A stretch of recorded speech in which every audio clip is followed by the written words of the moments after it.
Alright, you lovely lot. Welcome back to NE1's Mental Health Podcast, where we are still here at Vibe into Wellness event.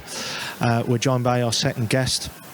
Things seem to have quietened down, calmed down. I think the next set of guests are coming in to join today's activities, so we'll just see how we go with sound and whatnot.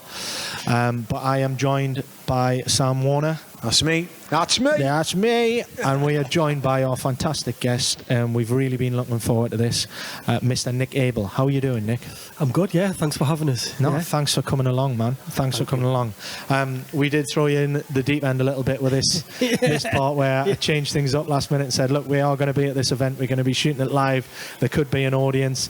And you were like, yeah, absolutely, I'm keen. Yeah. So thank you so much for that. Yeah, awesome. Seems like a great event. The last time I was here, I was for a wedding, so yeah. It's a lovely place, Beamish Hall, yeah. Oh, it's fantastic setting, isn't really it? Really nice. Nick, you are a musician. You've travelled the world. You've played some amazing places, which I'm sure we're going to get into. Mm-hmm. An entrepreneur. You've had a few business ventures. I'm sure we'll get into that. Yeah. And you're very, very interested in the wellbeing space and holistic therapies. Hugely. And you've got a fantastic and very interesting story to tell. So awesome. Yeah, I am slightly concerned. Sam is a musician. All right. And I think you're going to have a lot in common, so it might be that I'm just background noise, and we probably could go on for 3 or 4 hours here, but we'll try and keep it to some sort of time slot.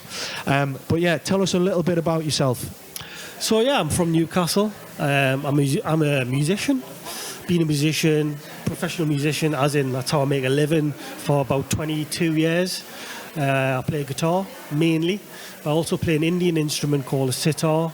When I was 23, I went to India to study with the great musician, the iconic maestro Ravi Shankar, and spent 10 years of my life travelling around the world, accompanying him and his daughter Anushka in concerts throughout the world, and continued going to India every winter when the weather was like manageable for a British person, for a Geordie, for about 4 or 5 months to study Indian classical music in a very intense manner, and I continued doing that for several years, and that led to doing a lot of other work in the music industry, writing music for a film, getting into ambient electronic music, soundscapes, doing stuff for installations, art galleries, so on and so on and so on. And I wasn't joking when I said it's not an interesting story. I can keep going. Awesome. I can keep going, but just to be thorough, following that, I had a child. I didn't want to be away from home as much, travelling and touring. So I set up a teaching business, teaching guitar from home. That became fairly successful pretty quickly, but I was burnt out with it, teaching one-to-one lessons, people not turning up. That led to reading a book called The 4-Hour Work Week. Tim Ferriss, learning about outsourcing stuff, learning about passive income, making money online. Built a website teaching Indian classical music online. Went back to India, filmed a load of artists who I knew, created this website, thinking it was going to make loads of money. It made nothing. Right. Absolutely nothing. I dare say there's lessons to be taken from that. Big lesson learned. Then I thought, I need to do this with a guitar. Found an artist called Andy James, who's a very well-known guitar player, who had a signature guitar, who had albums out, who had fans, who had education products out, DVDs in guitar shops and that. Didn't have his own website. I proposed to do the same thing with him. We set up a business. This was 12 years ago now, and it just exploded. Wow. So it was exactly 12 months before the Indian site was launched, and that made nothing. I could have quit then, however, I just kept going. Yeah. All the lessons that I'd learned from it, that weren't really failures, they were lessons, you know what I mean? Yeah. Lessons and blessings, Nick. I fed into the site with Andy, ended up doing that. Well, I've been doing that for the last 11 years, and I've just sold that business, actually. It took us 16 months to sell it. And now I'm looking at getting back into music again, doing music in a different kind of way, although I've kind of been doing it since I was 23, when I was working and studying and performing with Ravi, my teacher, guru, Pandit Ravi Shankar and his daughter. So I'm kind of like revisiting stuff that I did when I was younger. Yeah. With, in my opinion, one of the greatest musicians, healers. Yeah, I was going to say there's much more to it than just playing the instrument. That's basically when you say, oh, well, what do you do? It's like, it's not just like, oh, I can't just answer it. Yeah, like, no, that's just it. I just went from being a lad growing up in Newcastle, travelling the world, living with gurus, and and when I said you had an interesting story, it really meant it, eh? I suppose that the obvious question is, how does a lad go from the streets of Newcastle with a dream of playing music to living with the great Ravi Shankar and touring the world with him and his daughter? How does that happen? I suppose a lot of it, when I look back, comes from law of attraction, manifestation, mindset. Absolutely. Like, I was obsessed as a teenager with music, and obsessed with learning from the best. And I spent several years from about age 18 when I left college, trying to go to this college in America, raising money. I wrote a Sting, I wrote a Martin Offler, I wrote to different businesses like Northern Rock, which is now Virgin Money, Asda, Greg's, all of these businesses to try to raise money. Wrote in the Chronicle, got myself in the Chronicle just by, I suppose, just trying to make things happen. Yeah. All of these things to me seemed obvious to do. Oh, well, I'll do this, I'll write to this person, I'll try this, I'll try that. And I went through and did all of those things. Because that's an interesting point about law of attraction. People think they understand it, and that they think that if I'm thinking about it and I just sit in my bedroom, the universe will gift me. Yeah, it's going to happen. All of a sudden I'll have 10 million YouTube followers.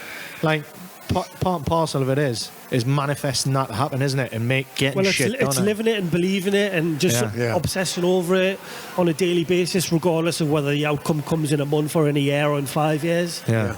If you want to do something, if you have a not just a goal, if you have a vision about what you want your life to be, and I did from being 13, 14, I knew I wanted to be a musician. So to me, it was just normal. I thought everyone was like that, It was normal to me. It wasn't until I got older that I realised that these things were maybe a bit different or a bit unique or whatever, But to me, it was all just normal. And looking back, when I learned about law of attraction, manifestation, watch The Secret, watch Bob Proctor, Tony Robbins and all this, it was like, oh, this is what I was doing. Been doing for the last few years. Now I kind of understand it, so I went into it even deeper. I mean, even down to, I remember when I passed my driving test, right? One of the first things that I did when I was 18, I was dreaming about travelling the world, being a musician and all that, being an artist. I used to drive up to Newcastle Airport, park the car, and there used to be a viewing thing, like a balcony where you could go out and view the planes coming in and out. I'm 18 years old, on my own, at the airport, on the balcony, in Newcastle Airport, watching the planes come in and out. And that's what I used to do, when you're just a bit bored and you're looking for something to do. Would you be imagining, Nick, that you were, that's you, up and away, I'm going, I'm going, wow. Nick Abel's going on his world tour. And I'd never been anywhere, I'd only been to Portugal when I was 10 with my mum and dad on holiday. I'd never travelled anywhere apart from that. And then That's incredible, all of a sudden I'm 23 and I'm in India. And then, you come to Bombay, we'll play a concert, we're going here, we're going there. So how did you get to India? How did I get to India? Yes. I saw something on the TV. It was the South Bank show. Okay, yeah. And it was remember it, a programme about Ravi Shankar and his family, and it showed that they were building this centre in New Delhi, which was going to be like a place to house his works, a place for students to live. Now, in Indian classical music, even if you have a famous artist, if you like, they would still teach and have students and pass on their knowledge as a guru to the student, right? And that's how they continue on the lineage and the legacy of the music. So that's a cultural thing. It's not really taught in colleges and universities or in textbooks. It's taught orally from a teacher to a student. So people like Pandit Ravi Shankar would always have students, a handful of them, living with them. Right, cool. For 10 or 15 years. Wow. To learn this art form. Wow, yeah. To then become an artist themselves. Wow. So I knew about this. So I saw this on the South Bank show. And I went online and I saw the website, and it looked like it was going to be like a little school called the Ravi Shankar Centre, which would have an archive, a library, a performance space, an amphitheatre, rooms for students, etc., etc. And I sent an email just inquiring about it because I wanted to learn there. I wanted to learn from someone like that. Yeah. I'd previously tried to go to college in America, a really famous jazz college called Berklee College of Music in Boston. Yeah. Tried to go there for 4 years. That didn't work. So I was still kind of on this journey of like wanting to learn from like the best of the best, So yeah, I just sent an email. I got an email back, which later I found out was the tour manager, and she was just like, "Oh yeah, the building isn't finished yet. It'll be finished in a few months. Write back to us then, and we'll let you know what's happening." And I just kept writing back to her, asking a question, and this went on for about 10 months. Every couple of weeks I would send an email or think of something to ask, and we had this dialogue.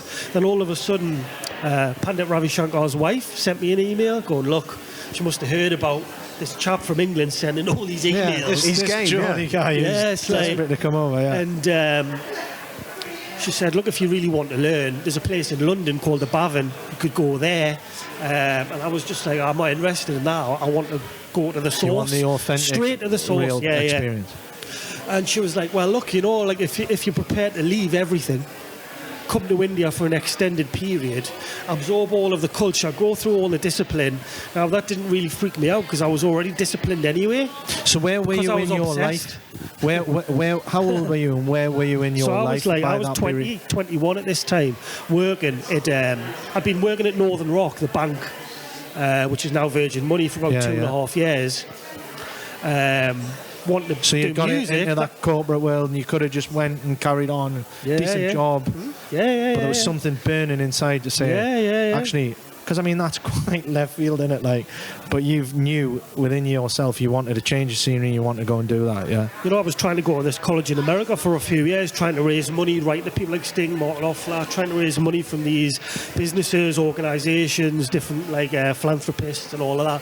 No one was interested in helping us, but that's the journey I was on. And then I saw this programme on the South Bank show. I was a fan of his music. I knew who he was. I knew that he was a legend and an icon. So was that through the stuff he'd done with the Beatles? Yeah. Yeah. I mean, that's how he became known in the West, of course. This is where I feel like I'm going to lose you to Sam. He's a huge Beatles fan. So his career was going for 20 years before that. He played at Woodstock when he was 48 years old. He'd already been playing the concert circus throughout the world for 20 years at that point.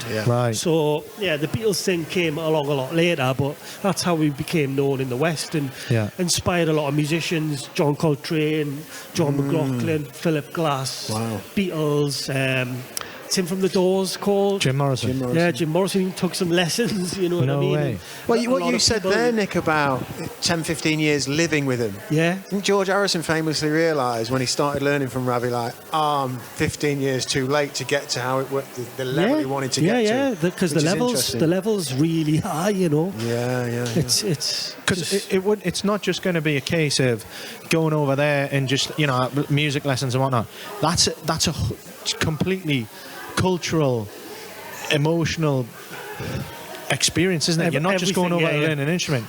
You are getting engulfed in their culture, everything about their life. The way of life. That's what his wife had said to me in the email. If you want to learn and you're serious, then are you prepared to come to India, go through the discipline, as I've just said, etc., leave everything behind and come to India for an extended period?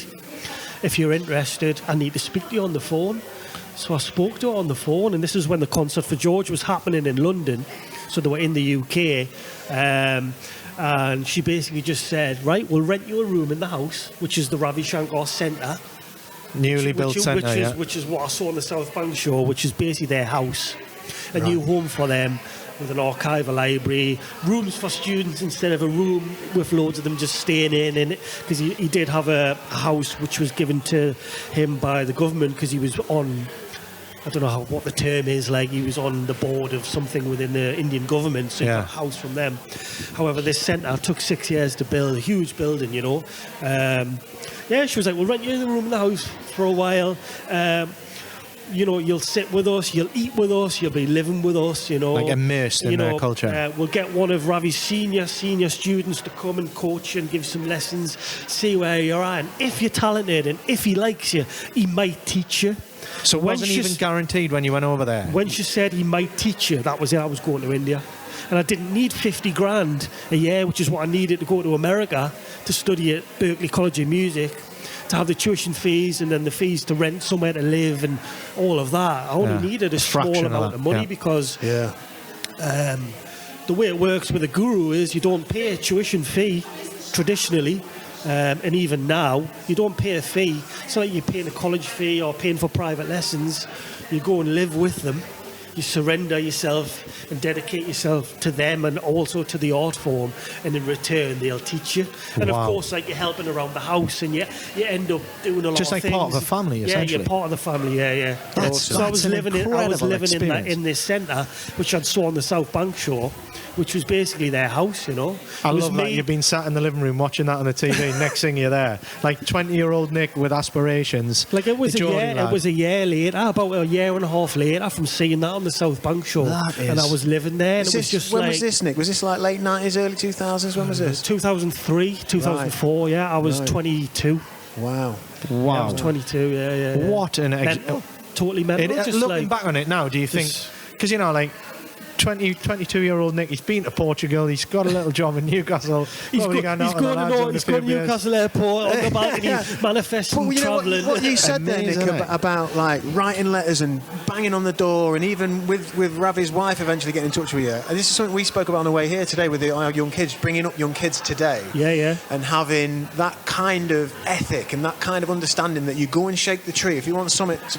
it's not going to land in your lap. I love that. It's a really important message. Young people now. Yeah. I think a lot of people, and even me sometimes, you're frightened to do it, and I don't want to annoy people, and I don't want to. But of course, you have to do it gracefully and fight. You know what I mean? And tactfully and navigate your way through it.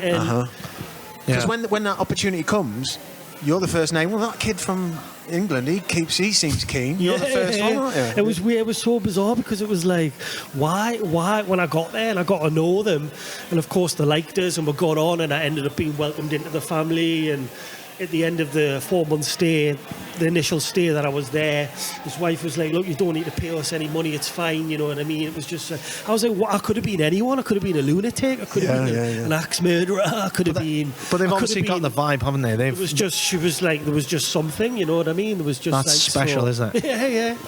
And that ended up changing my life completely, and I worked with them for 10 years, right up until just before he passed away. Wow. And then continued working with his daughter Anushka. Right. I joined her, how do you say it, like ensemble, I guess, in about 2006, 2007. She did an album, a world music album, with some electronic musicians from India. Yes. And the guy that did the album couldn't do the tour.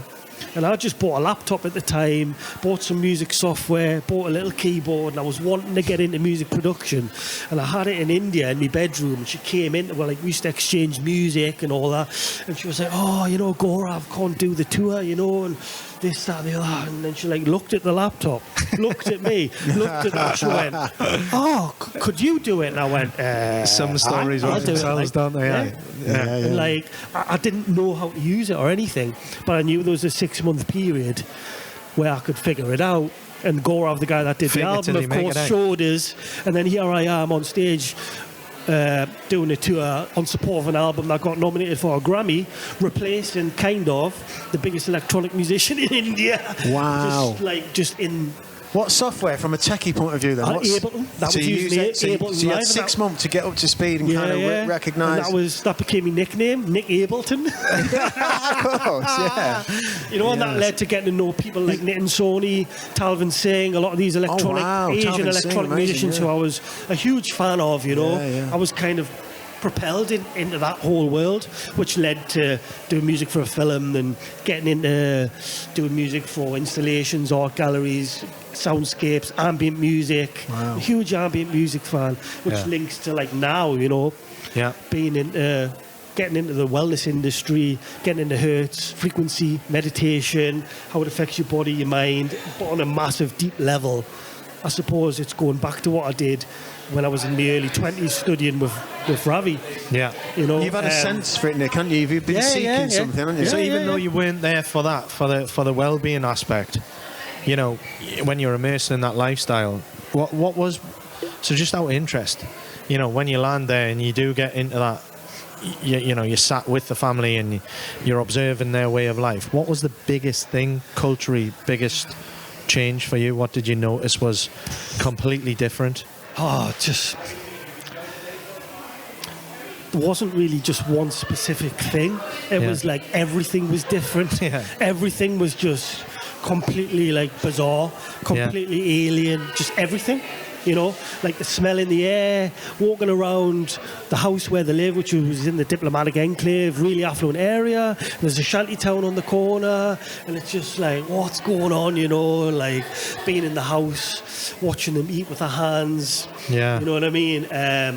Doing the pranam, which is where you would touch the guru's feet as a sign of respect and reverence. Yeah. And that was probably, I guess, if I was to pick one thing out, that was probably the most alien thing for me, was seeing people touch the feet of the guru, and then, you know what I mean? It was, I felt really self-conscious and a bit stupid doing it. Well, it's so far removed from what we do here. Even that, you know, fast forward to where we are now in today's culture in the Western world, and you know that whole thing about being the apprentice and learning from your elders. A trade, for example, we're losing that. We are losing it as a community. But that whole thing there was about learning off your elders, learning off somebody who, and being totally immersed in it, and them giving the time, you giving your time, and throwing yourself into something wholeheartedly. All day, every day, you know, like we'd get up for breakfast, I would be sitting and having breakfast, and you would start teaching something or tell some. It's not just about practically learning an instrument and learning music. It's about, you know, you can learn from stories, philosophy, and you can be inspired. So it was just all encompassing, everything, you know. And of course, you had to be observant to be able to recognise where the lessons were, all of this, you know what I mean. And that would be like, right, go to your room and practice for 5 hours, right? Okay, then and there, you know, it was just. That's incredible. What an experience. And that took you around the world, didn't it? Yeah, around the world. So you've been in some amazing venues. I mean, I'd only been there for 3 weeks, and they were like, oh, we're doing a concert in Bombay. We want you to come and accompany Pandit Ravi Shankar and his daughter Anushka in concert using an instrument called the tanpura, which is the drone instrument. Had you learned how to play it at this point? No, but I'm a guitar player, so I was just like, I didn't really know. Yeah. You know what I mean? It's quite like, it's not really seen as performing. It's not an instrument that you perform on, but you would accompany these artists on stage.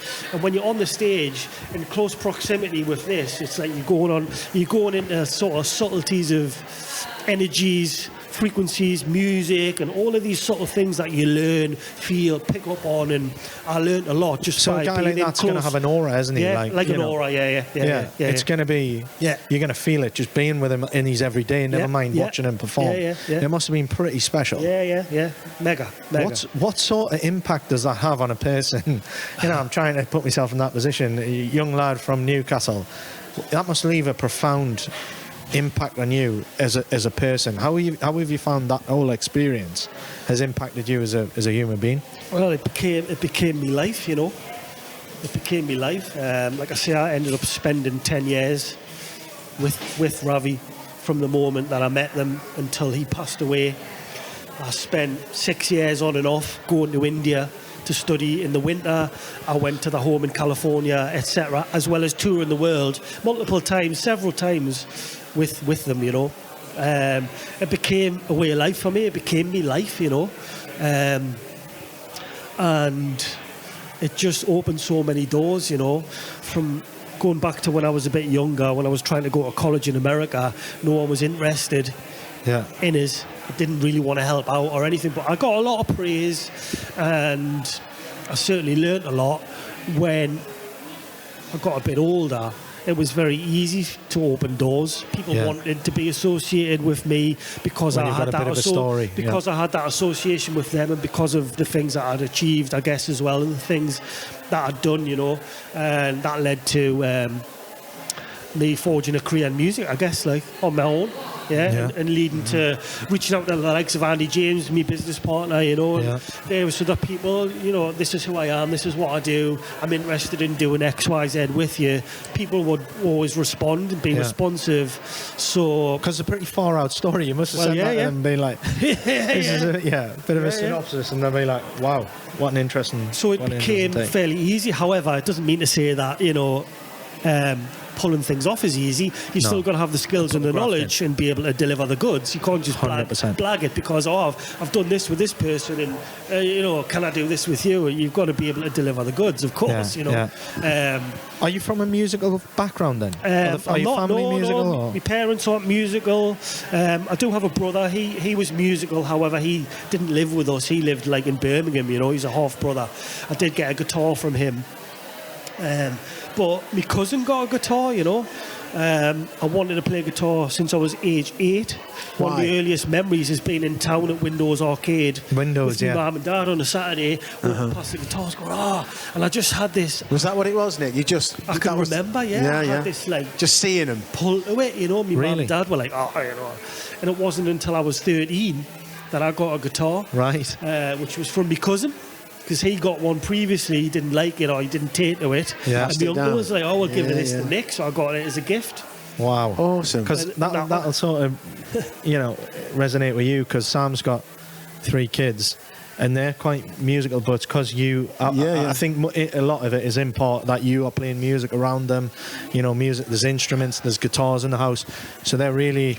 they grew up like they're that. Seeing it and it's, But for somebody who's not, and I wasn't, in my house, and I've never played an instrument, and that's something that peeves me a little bit, because it's something I'd love to do, and I know it's never too late and all that. Yeah. But it just never occurred to me as a young, that's as a child or a teenager. You had by seeing them. Was the music you were listening to, Nick? Was a certain obviously... My parents would listen to music records and stuff like that, but not massively. I wouldn't go to the record player or the tape player and start playing them on my own. I wasn't pulled to it. I don't know why. When I saw that guitar in Windows Arcade in the window, several guitars, I was just like, that's what I'm going to do. That's what I want to do. That's awesome. Mad, I don't know, but I can't. But like you say, I can't tell you why. Or it's the law of attraction as well, isn't it? And your whole life story has sort of, in some part, came from that moment, hasn't it? You've obviously got the wanderlust. There's something in you that wants to see, and your curiosity, and that guitar is like the thing that's like a magic fucking broom, isn't it? It's took you into the world, around the world. That's amazing. So, is it something that you've passed down to your family, or? Try to, but not really. Like, my daughter's not really interested. And I've got a little boy as well. Right. He had a little guitar, and he was his fingers would move and that, and I was like, he's going to do it. I can see something here. Yeah. It's not something that I would force on anyone or really push, but I would definitely encourage all children to learn an instrument. I think it's an important fact. I don't think they do enough of it at development, school. And mental brain development and all these other studies that are done into it, But again, there's all that. But again, going back to dedication and applying yourself to something, I think you can't just fake playing the guitar. It's not something you're going to set on YouTube for, Well, you love it or you don't, because you'll know, Nick, and so many people, me included, you start, your fingers it feels like you're never going to get there. Well, and then you get a breakthrough day, and smoke on the water's like, I got smoke on the water.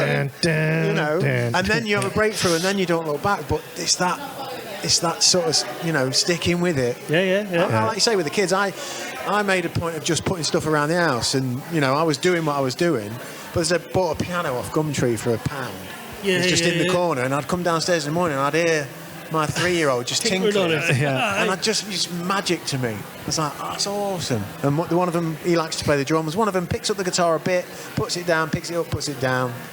But it's around. It's always around, so we'll see. And it's working, though, because they're getting good, aren't they? Yeah, I mean, And I am not, when he says I'm a musician, I'm not a musician. I was just in a band because I happened to be in the shed with 2 of my mates who were having lessons, and no one would sing. So I said, turn around, I'll sing. Right, and then that was it. Don't look at me. I've just been, don't look at me. I've been in bands and learnt a couple of chords, which sadly are the only chords I still know today. But I've just loved it. I love being around it, and cool. And I think, like you say, for kids, it's like a language as well. If a kid does grasp it, you see the world in a different way, don't you? You know, melody and harmony. Yes, absolutely. Gorgeous. So tying a little bit into where we are today, so we're at Vibe into Wellness, and you are massively into a lot of things that you said at the start. That you now attribute to your well-being, your mental health. It's a way of life for me now. Yeah, absolutely. We're the same. But did that time in India, do you think that led you down this path, or do you think you'd always have sort of gravitated towards this? I was interested in the concept of meditation before I went to India. I don't really know where that came from, you know, because there was no internet then or anything like that. So it's, you know. But yeah, I would say going to India and living with the Shankars, certainly. Yeah. So that would have been a daily practice, was it? Sorry? Was that a daily practice, meditation? Music was meditation. I was going to say, what would you class meditation as? Music started as a meditation when I was 14, and I was, you know, coming home from school and playing the guitar at 9 o'clock at night on the weekend, playing guitar, didn't go out with my friends. Lost for hours. Didn't do anything until I was 17. My friends knocked on the door and took us to the pub. You know, that was normal to me. Yeah. But I suppose in a way that was like a meditation. It was a mental practice. Yeah. I suppose there's probably a lot of people listening that are into the music or play instruments. And like I say, I don't, but I could imagine that getting lost for those however many hours. Them two chords, those two chords, I can get lost on them tonight for 2 hours. Two chords. Yeah. E minor and. Well, I've heard your wife say, look, when he's on that guitar, he's gone. He's on another planet. You know what I mean? And I've seen it. I have seen it with you. He's just there, and then it's like, right, we'll come back in a few hours when he's touched back down from space. But no, there is something magical, and again, it's about that. You know, we were talking about it just before, weren't we? About being there in the moment. Meditation, whatever that looks like. In connection with something and just getting lost. There's a lot to be said about that. A lot of people with busy brains need that. They need that, and just it's a magical thing. But maybe I will get into it. But yeah, to follow on your question, meditation definitely.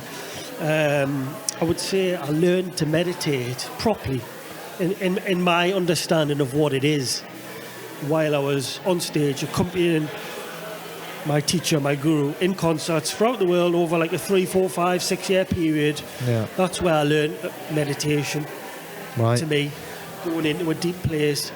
I guess for me, I would call it a guided meditation. Yeah, a lot of people think meditation is just sitting with your legs crossed in complete silence with your eyes shut, trying to think about nothing. I can't do that. That's too hard. Absolutely. I need to have something to focus on, which is known as a guided meditation. I'm all about guided meditation. Sometimes it's guided verbally. Sometimes it's guided with music.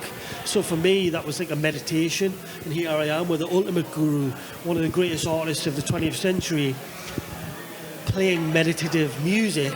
You know what I mean? And here I am, 2 feet away from this person, feeling, absorbing it all and going into the zone, if you like, of a meditation throughout the concert, you know. So is that what your meditation looks like now? Is it like music led, or is it sound led? Yeah. I did do guided meditation for a while verbally. For me, it's about the tone of the person's voice, and if the tone of the person's voice isn't right for me, I can't go into it. So I did it for a while, and then about 4 years ago, you know, I was in quite a dark place, you know. Obviously, COVID had happened, or was due to happen. Various things were being going wrong in my life, you know what I mean. I had a business with another guitar player, someone who I was a fan of as a kid, you know, and I ended up, that went pear-shaped. I ended up losing a lot of money, and you know, I just got stuff from seeing my little boy for a while, so things were a bit volatile with that, you know. I ended up leaving his mum and coming back over to my parents for a bit before I got somewhere on my own, and just various things happened, you know, life happened, you know. Stage of life. I went into quite a dark place, you know, for a while, and after about 2 years of trying to pull myself out of this darkness, you know, I was like, I need to do something, you know. I need something, and I ended up seeing Paul Mort, who you may know of, who's a guy from South Shields, who is a master coach. And I've known Morty for years, you know. Yeah. And although in my business we create and sell online courses for guitar, I've never been someone to learn online. Right. But when COVID, I was like, I need to do something, and this ad popped up on Facebook. Morty's doing this course program. It's called Unstoppable 28. Yeah. A 28-day program. And I just thought, I don't know whether I'm going to learn anything from this, but I need to do something. Give it a whirl, lockdown, so I've got no other choice. I'll just do it. Yeah. So I did it, right, and it was a month long, and it was great. I really got a lot from it, and it started to get us back into a routine again. And straight off the end of that, he promoted another program, which is a 3-month program called Mansformation, right? And I got so much out of the previous one, I went straight onto that one. And it was for business people as well, so it was teaching business stuff. It was good crossover, yeah. And it was good for me because I got this planner. We're doing Zoom calls every week, Q&A calls every week. And it got me to get back into a routine, think about a morning ritual, an evening ritual, keep a planner and a diary of everything and what I was doing and goals and whatnot. And I'd always did this when I was younger, you know. Yeah. And I'm sitting there looking at my planner thinking, well, what can I fill in for me morning rituals, you know? I was like, well, the first thing I did, I went and bought a weighted vest, started doing laps around the garden with my iPod. Oh, wow. You know, chanting and listening to uplifting music. And, you know, I'm massively into pop music, so I'll be listening to Take That. Are you really? Are you really? Yeah. That's interesting, Swear. Yeah. And I suppose through listening to music on Spotify and YouTube, I discovered this thing called hertz frequency meditation, which, you know, I'm a huge fan of ambient music, as I mentioned earlier. And I started listening to these ambient soundscapes, which were like a meditation, which reminded me of the drone music in Indian classical music, the drone that I'd been playing. The atmospheric soundscapes that I'd composed when I was a bit younger, that I did in art galleries and stuff like that. I was like, I love this. Yeah. And it helped me to focus and to calm down and recalibrate my mind and helped us to sleep because I had problems sleeping. Yeah. It was just such a great discovery, you know. Yeah. And then I started reading about frequencies. The hertz frequencies, all the different frequencies like 528, 438, and I was like, oh, I remember this because Ravi used to tune his sitar to 438 hertz, not 440 hertz, and it was just like, oh wow, like I already know this, but I'm seeing it presented in a different way, and I'm connecting with it in a different way. Yes, I love the music aspect of it, but I'm desperate and I need something to help us calm down. And, you know, what is it about that frequency then, for those that are listening, might be interested in it? What is it about that particular frequency? So basically the science behind it is different frequencies have different effects on the human body, the human mind, right? And these are called cymatics. So if someone wants to have a visual representation of it, you just go to YouTube and type in cymatics. And what happens, what they do is, this will just help you visualize and understand what it actually is doing. You get a vibrating plate and put water on it, or they put like drops of sand or salt on it. And they play just a frequency, 528 or 438 frequency, right? And on that plate, the salt will form a shape. Yeah, like geometric. A geometric shape, right? Now, if you want to play 440 hertz, which is what standard Western instruments are tuned to, that's not a pure tone, it's impure. Right. And it creates like a muffled shape, right? It's a distorted shape. Yeah. But 438 hertz, which is very slightly lower in pitch, creates a beautifully formed shape, which is called a cymatic. Now you play a different note or a different frequency, and it creates these different shapes, but every time you play that frequency, it'll create that shape. Wow. Now you do the same with water, and it creates those shapes in water molecules. So bearing in mind the makeup of the human body, Yeah. So it also affects you on an intellectual, emotional level, and also on a physical, are you aware, cellular level. Are you aware of the Schumann resonance? Yeah, Schumann resonance, yeah. So, am I right in saying I think he was a German scientist, wasn't he? And he wanted to find the frequency of essentially the Earth's core. Yeah. And then didn't they later find out that our brain frequency is pretty much the same frequency as the core of the Earth? That's the Schumann resonance. So Schumann resonance is one of the frequencies that I would listen to. When you're talking about hertz frequencies, you've got Schumann resonance, you've got Nikola Tesla 369 resonance, you've got all the different frequencies. You've also got, and this is when I started getting into it, I was like, oh wow, there's so much more to this than what I ever realised. But I'm so familiar with it. And you've been doing it for years. I've been doing it, but I didn't realise the science behind what it was. So you're talking about binaural beats, isotronic tones, ASMR, you've got angel resonance, Schumann resonance, you've got brainwave entrainment, you've got alpha, beta, theta. So these are the alpha state, the beta state, and the theta state are states that your brain goes into when you're in sleep.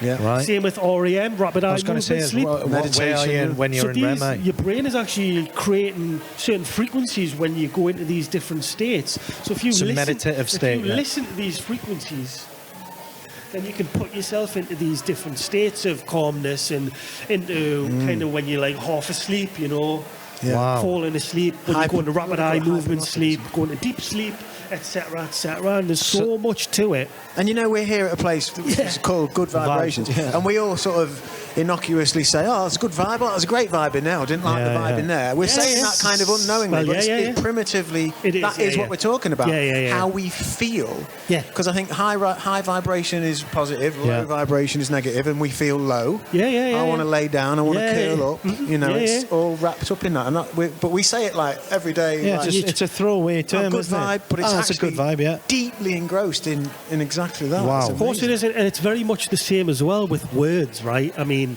these are things that I'm learning about, that I'm picking up on, is certain words will also affect the water molecules, the vibration, in the same way as the frequencies. So positive and negative words not only are for positive affirmations and positive self-talk and all of that, which people can maybe kind of like turn their nose up at and go, oh, that's a load of rubbish, Actually, no, this is a scientific thing.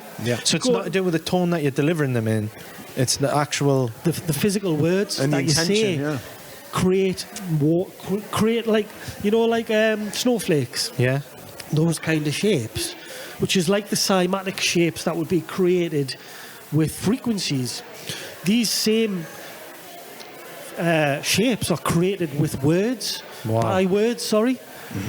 So you get a lot of people here who will be like, they'll speak to their water before they drink it, or they'll be in the shower and they'll be chanting affirmations and incantations. I know a lot of people speak to their plants, don't they? With the water coming over them, but actually it'll go into the water. This is a very subtle thing, Wow. But once you get into it, you start to realise that you can... I don't really... do I want to say it? I'm just going to say it. Say it. Manipulate reality a little bit, which ties in with manifestation. Well, you're creating energy, aren't you? Yeah. You're creating a very positive energy, real, aren't you? Powerful thing, Wow. Amazing. I'm fascinated by it, because... I'm fascinated just chatting about it for these last 10 minutes, but it's something I'm going to go away from here and really study. Because I don't know enough about it. Oh, it's awesome. Well, we know with music, and you mentioned it a little bit, you go out for a run, maybe there's a certain dB, beats per minute that's perfect, it will lift you. And like you say, laying back and listening to something chill. There's a great video on YouTube, and I would urge people to try to find it. Maybe we can put it in the link on the episode. We'll put it in the link, a few links, And it's a guy who's in a garden, he's got a speaker, right? He's got a tap, one of those garden taps, right? And he plays a frequency on the speaker, turns the tap on. Obviously, the water would just run out. The water shoots out and goes like this. Wow. And then he plays a different frequency and it changes the shape of the water as it's flying through the sky. And that's the same as what it's doing with the water or the plate with the salt on it. And then it's doing that within your body. So that's what it's doing to you, you know what I mean? On a cellular level, but also on in terms of your emotions, because energy is there. What is it? You can't feel it, you can't touch it. It's like a radio wave, it's there.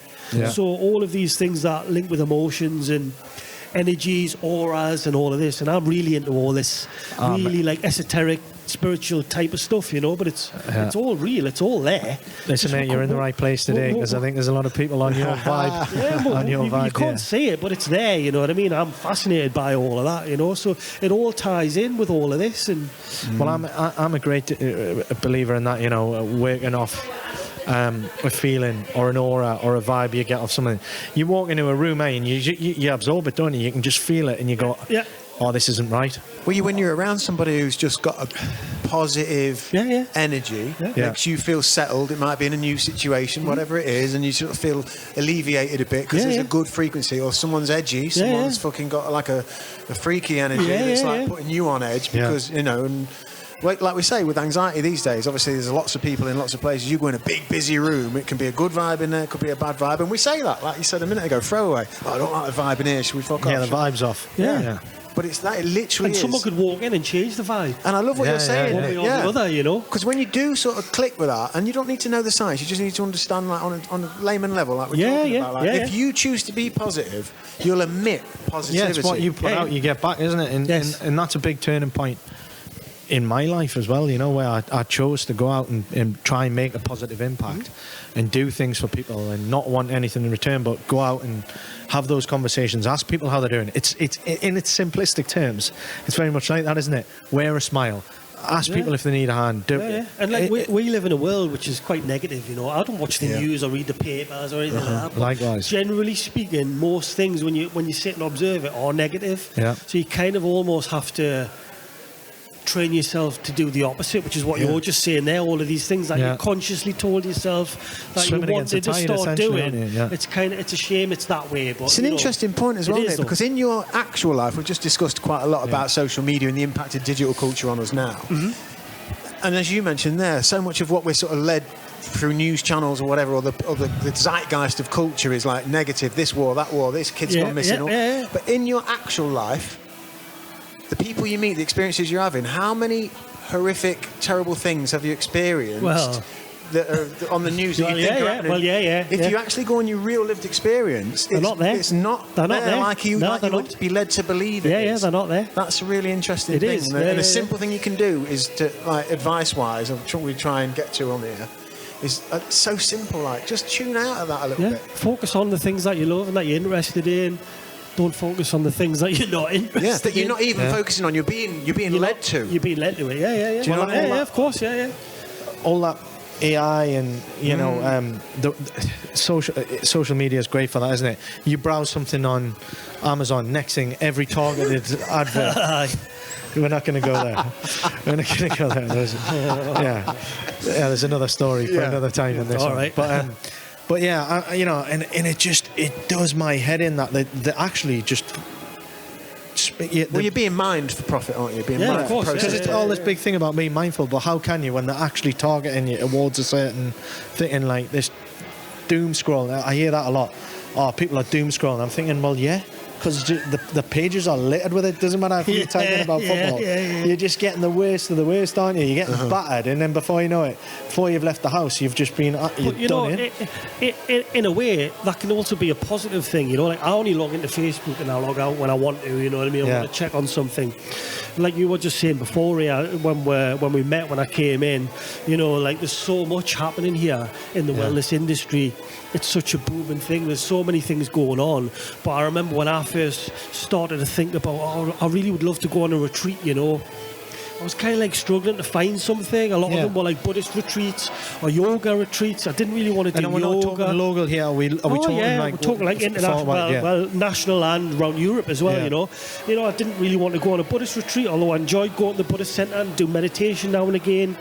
Didn't really want to do yoga. I didn't really know what I wanted to do. And then, sound retreat. Oh, wow, what's this? That ticks the box, straight up your street. And then I find myself in a sound retreat and I discover all of these bowls and gongs and all that. And I'm like, oh, wow, this is what I've been listening to and the frequency stuff. So is that like stuff. a sound bath? Yeah, and this is how I discovered sound baths. I didn't know they existed. And they're doing that today at this event. Once I clicked on one, Yeah. And then Aaron, who's here, the conscious man, doing breath work and forest bathing and all of that. I went on one of his events. Wow. And it was like, oh, wow. Then all of a sudden, I'm getting bombarded on Facebook with like, millions of them. And I'm like, oh, wow. Like, it can work in a good way as well. You know what I mean? Like, I had my first sound bath last summer. Right. I was at a festival, like an off-grid kind of anti-establishment festival. It was really cool. And a guy there, he was like a travelling builder. Yeah. Dreadlocks and all that. And him and his missus. And they're setting up next to us in our tent, and they had all this lovely mandalas and that. Yeah. And he got all these strange instruments out. And then people going and laying down, and he was doing like a bit of sage, and there was all this going on. Yeah. I got chatting to him, and he said, look, come down, doing a group one. At the end of the weekend, we're going to do a group one, bring the kids, whatever. And I laid down with my indigo. We laid down on these little mats. I think there's only about 20 of us. Yeah. And he was coming round, and he was doing all the frequencies, the bells, the glass, the thunder thing. What's the one that does like thunder and lightning? It's a gong. Oh, it's insane. And he was coming round to me, and I swear to God, and I've talked a little bit on this. A DMT experience, right, is extremely, for me, physical, and like I can feel aura and literally energy. And it's the closest thing that I've had to that. It was this sound bath. When he came around to me, because it was a group one, so I wasn't like individual to it, and he was coming up close. The energy, frequency was like booming off me. I think mega. I said to you at the time, it was insane. Like, that did. Around the same time that I discovered sound baths, I started going to Reiki. I went to Reiki. And it's very subtle, you know what I mean? Very subtle. But I went, enjoyed it, and then I went back a month later. And then I went back a month later. About the third time, I started to feel it. I was feeling jolts, and I could feel the energy. So each time the experience is getting heightened, is it? I just got more attuned to it, and I got more into it. And I started to be able to feel it, even though it's non-physical touch. Mm. And I went every month for about a year, and I really got it. Which helped us get more into the subtle elements. Well, I think any practice, which is like holistic well-being, like meditation's perfect example, even if it's guided. Mindful. When you first do it, like me, you've got to keep doing it to get the effect, Yeah, by about 10 times. Just go to Reiki once, or go to a sound bath once, it's rubbish. go to the gym once, or whatever. Do you know what I mean? Instagram photo. And all of these things now are a way of life for me. I listen to frequency meditation every single day. Every day, every day. And when I was doing the transformation with Morty, it was like, right, let's track everything. Let's count, the amount of times that you hit your goals. You've got your weekly wins. You've got your morning ritual. You've got your evening ritual. Blah, blah, blah. And it was like, right, I'm going to start counting how many hours. And at the end of that 3 months, I did like 160 hours of hertz frequency meditation. Wow. And I remember when I first got into it, my mind was so scattered with so many different things that were going wrong, and I was just in such a dark place, Yeah. I found it hard to even listen to it for 10 minutes. And I remember reading an article saying you need to listen to it for 7 minutes for it to start affecting you on a cellular level. Lost at 3. And I couldn't even go at like 10 minutes, and it was a struggle. And then after a month or so, I'm doing like 1 or 2 hours in the morning and an hour at night. Do you know what? One of the things I used to do for my well-being was flotation therapy. Oh, right, yeah, I've wanted to try that actually. I've been meaning to try it. Well, what's making me think about it now, I haven't done it since middle of COVID, really, because it got difficult. Anyway, what I know's changed now, and they're bringing it in more and more, is they're bringing the sound frequencies into the experience of floating. So the pods, which obviously, for people who don't know, they've got 11-12 inches of water in with about 1,000 pounds of Epsom salts, and you float. And there's LED lighting you can choose to have on and off. But ultimately, it's about cutting the senses off. So it'll be dark, you float, the water's at skin temperature, you disappear into the universe. You drift off. But now they're adding audio frequency.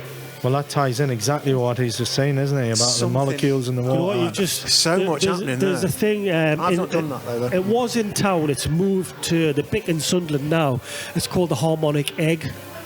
And it looks like a flotation tank from outside. But you go in. I haven't been in it. I've been meaning to go into it. Very much like flotation. Yeah. There's still a lot of things on my list that I haven't tried yet. You know what I mean? You go into it and it plays frequencies. And, they're talking about it can heal ailments. There's no water involved. It's just like ailments. It can heal you from disease and all of this sort of thing as well, which are so affecting your cells in your body. I very strongly believe in all of that, and this is going back if you're into all of this, before history was rewritten in the early 1900s and all of this, you know what I mean? Going back into historical kind of things, you know, this was... Like pagan times, it was well, yeah, even Egyptian times and even before that as well, you know? Yes. Frequency is a huge thing, you know? While we're talking about frequency and sound, obviously everything has a yin and a yang. So silence. And you'll know, being a musician, sometimes the gaps, sometimes the silence is just important. When talking about flotation, tying that in, obviously that was about being in that water, melting into the water, floating, not having any of your senses available and seeing how the brain reacted. I've had, and again, another thing I like what you said there, Nick, which was like stick with things. And it's known in the float industry, once you go and see a float lab, look, your first one, you're not going to be able to let go, most likely, because it's such a foreign environment. 3 or 4 floats, 5 floats average, people start to really let go. I stuck with it for a few years, and I would start not only having visual hallucinations, but I had audio hallucinations. I'll never forget a specific one. I was walking across, it was like I was watching a film, but I was there. I can only recollect it like you're watching a film, but I was there. But I was seeing a figure walking across snow in this mountainous area.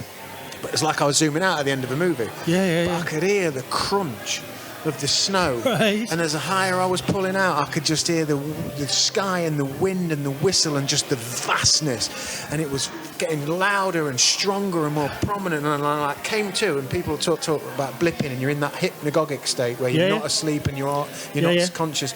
And I come to, and I was like, wow. Like the silence created so much sound. And you hear a lot at the moment, a little bit about people doing silent retreats, doing 2-3 days in silence.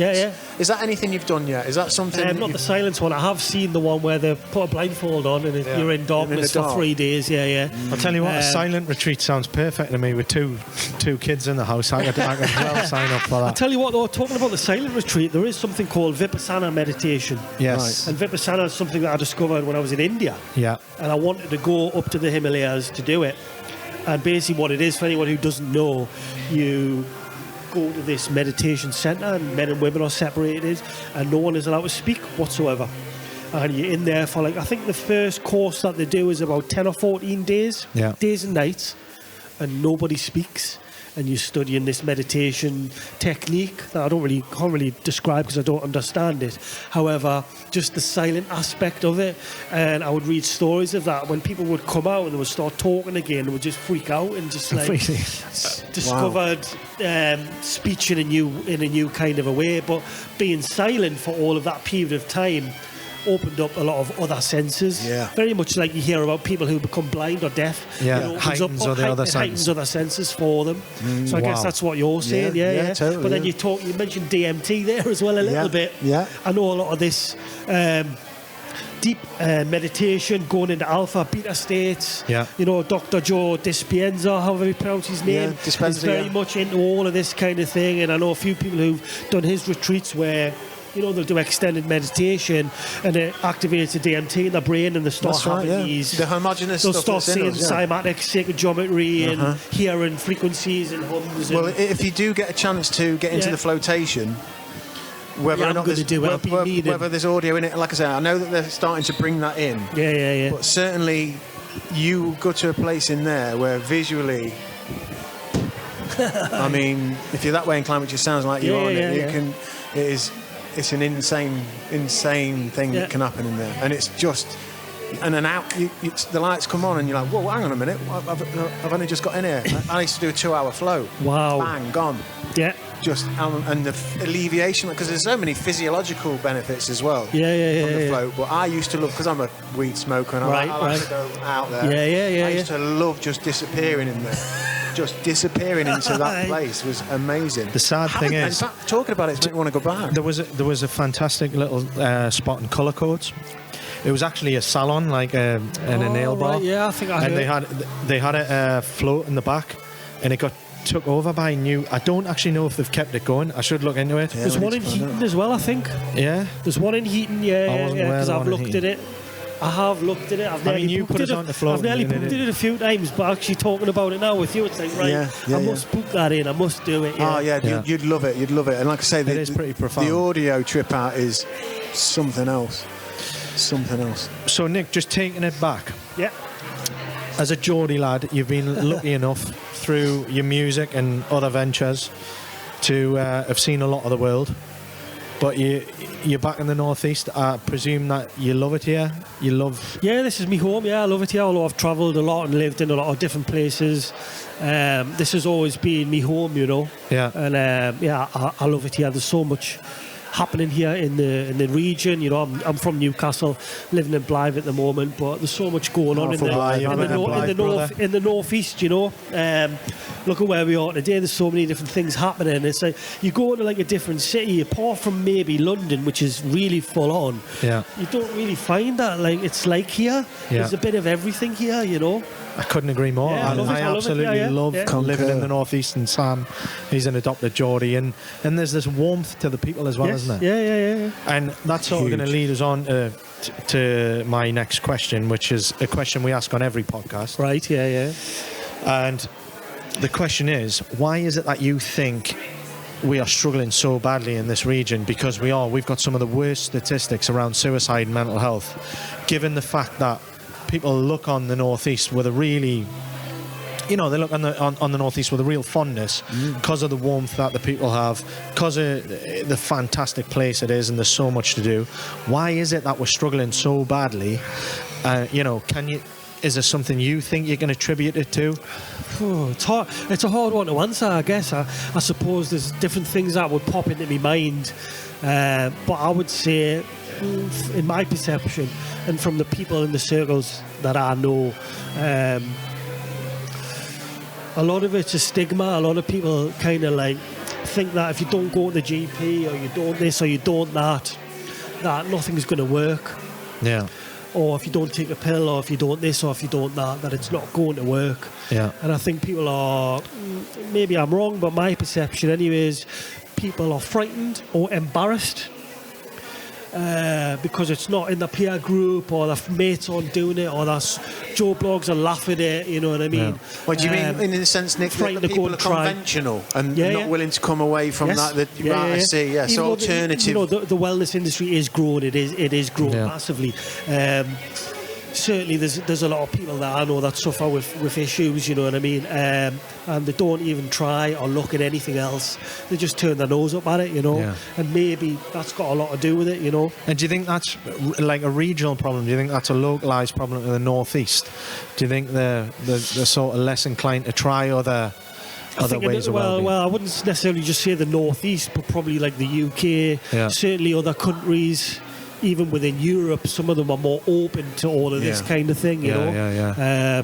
Because what's doing my heart good today, like we're in the northeast, and we said this at the start of this podcast, like when we started this was like, there's not a great deal of stuff happening in the northeast. Well, we're here today. There's so much. And there's so much going on, and it's amazing, and it's blown my mind to a certain degree. So like you say, it is happening, and it is getting out there. And what we're doing now is three men sat here with people passing by. We can have a live audience. There's been people at various stages of the day sat and listen to what we're saying. You talk about stigma. We are breaking it down now. We're talking about it. We're saying, look, I'm a Geordie bloke, but I go for floats and I do sound baths and I do this. There is a huge stigma to it, you know, and I deal with that, you know. I get comments, you know, you're crazy, you're this, you're that, you know what I mean? You're not right in the head, and various other things, you know what I mean? It's like it doesn't bother me. You know, I'm into what I'm into. I've got me beliefs, I've got me reasons for it. I don't need to justify it to anybody else. But I think that would probably stop a lot of people. It's interesting, isn't it, Nick, as well? Because your story being that you went over to the east, right? And what we're talking about now is we're getting back to essentially Eastern philosophy, right? Or early philosophy, which is everything is organic or everything is holistic. So if we're in good cheer, if we're in good energy, if we're doing simple things, eating vegetables, moving our bodies, spending time on our minds, all of that, you don't get a prescription for it. You don't have to buy it or get an advert or, you know what I mean, or sign up to some fucking subscription. You just come back to like things that have always been here, things that, like you say, in India and in the East and in the Far East and all of that, you know. Connected to holistic nature, you know. We don't take a pill for it necessarily. We look at, well, how are you connected? Plants can heal you. People heal each other. Through talking, through. It's funny how that is unconventional, yet it is as conventional as it could ever be, isn't Well, it? yeah, of course, yeah. It's mad, It's isn't been it? around a lot longer than everything else. But you that can't is in put a the West. barcode on it and Yeah. sell it necessarily. Well, exactly, yeah. And it leads on a little bit into the next question, and we have talked about it quite a bit here. But you've obviously had a period in your life where you've been in a bit of a dark place, Yeah, and you've yeah. found things for yourself that got you out of that dark period. So, is there maybe just one bit of advice that's really worked for you? If anyone's listening to this and they're maybe struggling or they're looking for something to maybe get them out of that bit of a dark period in their life, what one thing could you say is really you can attribute to your overall well-being? Listening to hertz frequency meditation. It's something that I didn't need to go anywhere to do. I could sit in bed in the morning, get my headphones out, go on YouTube, on my phone, on my iPad, and listen to it and be taken to a different place. Well, I didn't have to tell anyone. I didn't have to go to an event. I would advise that people do these things as well. Yeah. You can just sit at home with a pair of headphones or some good speakers and start to listen to frequency meditation, ambient music, if you want to call it, soundscapes, and it can start to take you off into a different place and help you. So it's as simple as that. YouTube, hertz frequency. It's so accessible, isn't it? Yeah. And I suppose I've got one last question for you. What does the future hold for your music, and what direction are you going to go? Are you going to go more towards that and try and do the more of a well-being approach with incorporating your music, or what is your hopes? Yeah. So the whole sound bath thing has been such an inspiration for me. I've attended several of them. I've been on 2 sound healing retreats, one in the Lake District, one in Portugal as well. Met a lot of people, a lot of great musicians as well who do this. Some of them have been a real inspiration for me, and I've really sort of like been sitting in these or lying down in these sound baths. Although sometimes I do sit up because I like to watch and see what they're doing, visualising, I could be doing this with my instruments, and I could do this with this soundscape that I've got, and I could do this. And I started to visualise myself doing it, Awesome. And then started to hear the music in my head, in my mind of what I would like to create. Yeah. So that's kind of where I'm at now. I've just sold the business that I've had with Andy James, the guitar player, for the last 11 years. That's just been sold. I'm building a studio again, so I've bought some equipment, a console and various other things, some guitars and a new sitar, and practicing a lot again. What I want to do, although I very much enjoyed working in the background with the Shankar family. I always wanted to be an artist when I was younger, but when I was working with them, I quite enjoyed being involved in all of that, but just kind of being in the background a bit. I really liked that. So I never really approaching a new chapter, aren't we? I never pursued being an artist as such. However, now I'm very much wanting to do that, but in the sound healing kind of world, because that music, to me, I just love it, like it's a way of life for me. I listen to it every single day. Yeah. You know what I mean? If you go from it from that angle, if you're doing anything for the right reasons, from an area of passion. Yeah. Pure intention. With Help, pure healing intentions. and pure intentions. That's what I want to do. And also, maybe that's the name for it. There's another side for it for me, which is it helped me so much. It pulled me out of really, really dark. Coming from a real place. Really, really dark. And I'd never, I'd experienced depression, anxiety throughout my life. Nothing major. But this floored me completely, and I didn't know how to pull myself out of it. And for a long time, I didn't try because I didn't know what to do. I was caught up in it. And, it helped me so much, and it reintroduced me to what you love. To what I'd done when I was younger and what I loved, because I lost touch with everything. And also one of the things I lost touch with in that dark period was music. I stopped listening to music. I stopped playing. I stopped practicing. I stopped doing everything. And it reintroduced all of that to me. So one of the things that I want to do is to not just write and play music for, I guess, the purposes of enjoyment, but also for healing and to help people as well. Because I was in a dark place and it was horrible. Awful, you know what I mean? And it would be nice to have my music not only in the creation process it's for enjoyment, but also for it's got a legacy very element much like about it, hasn't my it, music? guru's music. It's got an aura, and it's got something that penetrates and helps people, which is what music is. Music does heal people, you know what I mean, and do all sorts of wonderful things to us as humans. So that's kind of where I'm at and what I've been planning mentally for a long time in my mind. And I've just sold my business in the last month, which took 16 months of my life, which was just, that's just a massive feat, you know, just to pull that off. A lot of energy went into that. So, yeah, I'm itching to get started. So where would people, because obviously with your advice being, listen to this music, get into this, help yourself find whatever that space is in your mind to like you, find what you love, find what your purpose might be. Where are people going to find you to do that? How can they get hold of you, Nick? I am on social media, and I didn't have a website for a long time because I didn't have a need to have. I didn't have the need to go and have one made, but I'm in the process of putting a website together. That's at nickablemusic.com, which we'll link in. I've just got a holding page up there now with the contact details, but in due course I will have music events up on there, and I'm working on an album. Awesome. You know, I've worked with a lot of different musicians over the years in various formats, done a lot of recording, been commissioned to write a lot of things, but one of the things I've never done is sat and made an album of my own. A lot of people ask me all the time. I've never felt ready to do it, you know, but I feel ready to do it now. So I've been planning that as well for the past few months, and hence why I bought some equipment, a console, and building a studio so I can do it myself at home. Awesome. So I can't something to look forward to. Yeah, keep us posted on that, mate. That'd be amazing. Yeah, we'll be following your journey, mate, because it sounds like you're on a new path in your life, aren't you? Absolutely, and we'll absolutely be tuned into it. But cool. Mate, been so great. Thank you so much for having us. Fantastic story. Awesome, yeah. What thank a great you. bloke, and I'm sure you're going to do some real good for some people in the future. Great, yeah. Thanks, Nick. Nice one. Cheers, man. Thank you very much. Good vibes.